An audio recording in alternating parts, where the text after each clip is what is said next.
Once upon a time, in a distant kingdom surrounded by silver rivers and mountains that touched the clouds, there lived a kind and gentle king and queen. They ruled their people with fairness and love, but their hearts carried a deep sadness. For many years, they had wished for a child of their own, yet the blessing had never come. Every night, they stood on the castle balcony, gazing at the stars, whispering their wish to the sky. One winter evening, when the snow was falling softly over the castle, a mysterious old woman in a cloak the color of midnight appeared at their gates. She carried a wooden staff and a basket covered in golden cloth. The guards, unsure of who she was, led her into the warm glow of the throne room. The old woman bowed before the king and queen and said in a voice that sounded both kind and ancient, "Your Majesties, I have heard the longing in your hearts. I bring you a gift that will change your lives forever." She lifted the golden cloth, revealing a small crystal bottle filled with shimmering liquid that seemed to hold the light of 1,000 dawns. "This," she said, "is the elixir of life's blossom. Drink it together under the first light of spring, and before the season ends, a child will be on the way." The queen's eyes filled with tears of joy, but the old woman's gaze turned serious. "There is a price," she warned. "When the child reaches her 16th birthday, she must spend one full day in my care. Only then will the gift be complete." The king and queen looked at each other. Their hearts yearned so strongly for a child that they agreed without hesitation. The old woman handed them the bottle, and with a nod, she vanished as suddenly as she had appeared, leaving behind a faint scent of wildflowers. When spring arrived, the king and queen followed her instructions. They stood in the castle garden as the first rays of sunlight touched the earth, and together they drank the shimmering elixir. Weeks passed, and soon the queen discovered she was expecting a baby. The kingdom rejoiced, and bells rang in every village. Months later, on a bright morning when the air smelled of roses, the queen gave birth to a beautiful baby girl. Her hair was as dark as midnight, but when the sun touched it, it shimmered with threads of gold. They named her Princess Aara. From the moment she was born, Elara was the joy of the kingdom. She laughed easily, learned quickly, and had a curiosity that could not be contained. She loved listening to the court musicians, exploring the castle gardens, and playing with the doves that nested on the balcony. But there was something unusual about her. Wherever she stepped, small flowers bloomed in her wake, delicate blossoms that matched the season, as if the earth itself was happy to greet her. The king and queen knew this was part of the magic from the elixir, and they kept it a secret, telling only her most trusted caretakers.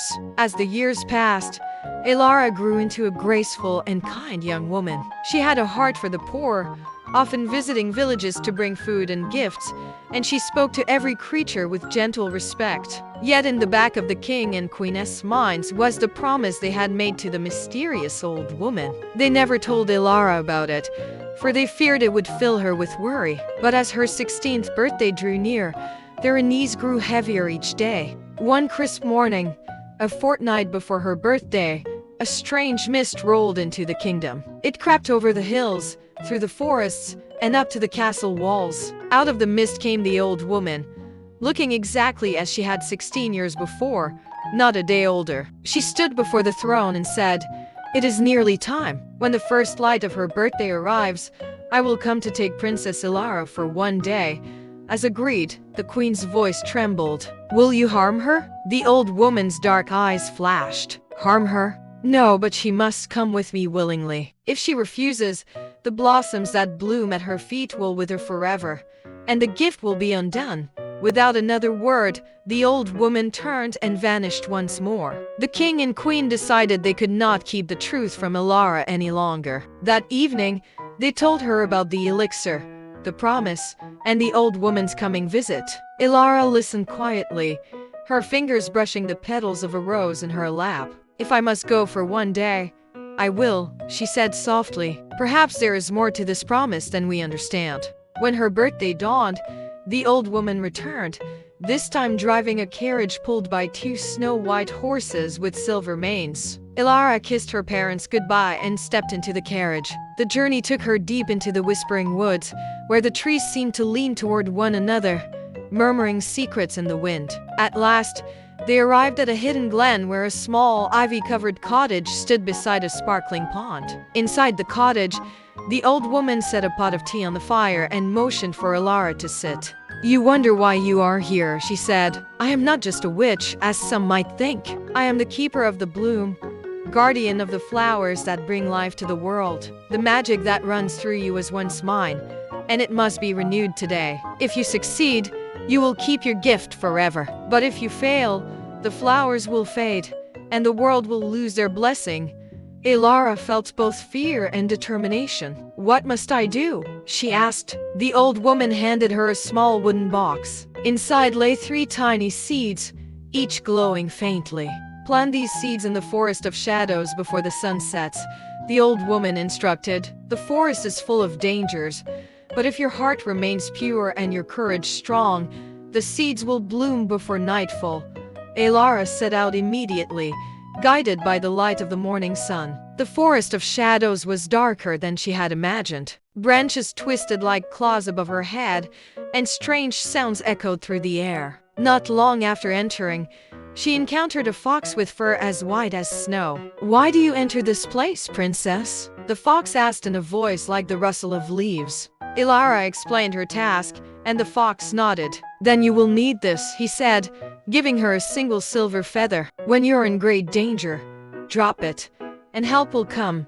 She thanked him and continued. Hours passed, and the path grew more treacherous. In a clearing, she found the first patch of soil soft enough to plant a seed. As she knelt to press it into the earth, a shadow moved behind her. A great black wolf with eyes like embers stepped forward.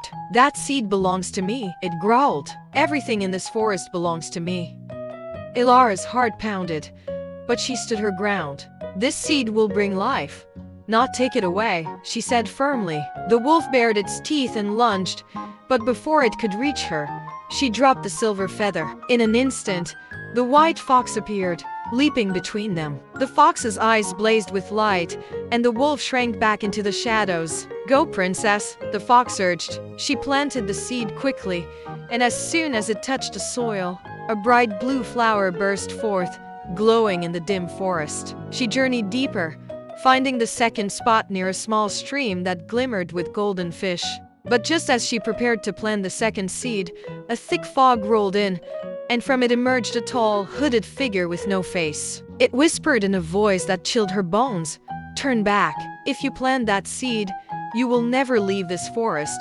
Elara's hands trembled, but she remembered her parents, her kingdom, and the flowers that bloomed at her feet. She took a deep breath and planted the seed. The hooded figure shrieked and dissolved into mist, and a silver lily rose from the ground. Now only one seed remained, and the sun was sinking lower. She hurried to the heart of the forest, where the trees grew so tall they blocked the sky. There, in the center of a circle of ancient stones, she felt the ground pulse with magic. She knelt to plant the final seed, but before she could, the earth cracked open, and a giant vine shot up, wrapping around her arms. The voice of the old woman echoed in the air. "The last trial is the trial of the heart. Do you plant this seed for yourself or for the world?" Elara closed her eyes. "For the world," she whispered. The vine loosened, and she pressed the seed into the soil. A radiant golden rose bloomed, its petals glowing brighter than the sun. When she returned to the glen, the old woman was waiting. "You have done well, Princess Aara," she said, her voice warm. "Your gift will remain with you always, and the blossoms will bloom wherever you walk." She touched Elara's forehead, and a gentle light surrounded her. "Go home, child." Elara returned to the castle, where her parents embraced her with tears of relief. "Go home, child." From that day on, Elara used her gift not only to bring beauty to the land but to heal the sick and feed the hungry. And somewhere in the Whispering Woods, the white fox watched over her, knowing that the princess's heart would always remain as pure as the flowers at her feet. And so, Princess Elara's name was remembered for generations not just as a princess, but as the keeper of the bloom, the one who brought life to the world.